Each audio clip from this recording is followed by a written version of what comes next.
अस्सलाम वालेकुम। Second term day 9 unit number 4 में हम लोग करेंगे पेज नंबर 42 की रीडिंग। पेज नंबर 42 में आपको देखिए एक पिक्चर दी गई है, अपनी बुक पर देखें।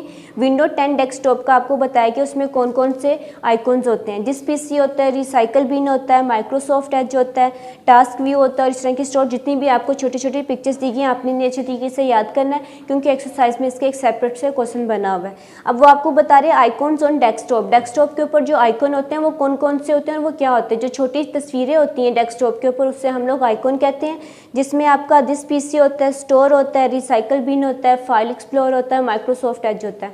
अब इसी तरह आपका एक क्वेश्चन बना हुआ है पेज नंबर 54 पे। क्वेश्चन नंबर बी देखें, आपको दिया हुआ है क्वेश्चन गिव एनी 4 एग्जांपल्स। वो कह रहे हैं 4 मिसाल दें of software installed in your computer, जो आप कंप्यूटर में सॉफ्टवेयर को इंस्टॉल करते हैं। तो सबसे पहले आपका है नोटपैड, ये भी आप कंप्यूटर में इंस्टॉल करते हैं। सेकंड है कैलकुलेटर, जो कि आप प्लस माइनस या किसी भी क्वेश्चन के लिए आप यूज़ करते हैं। माइक्रोसॉफ्ट एज, ये हम लोग नेट के लिए यूज़ करते हैं। और लास्ट है पेंट, जिसमें आप लोग पेंटिंग वगैरह कोई भी पिक्चर्स वगैरह बनाते हैं। आपने इससे अच्छी तरीके से याद करके अपनी नोटबुक पे इसे नोट करना है।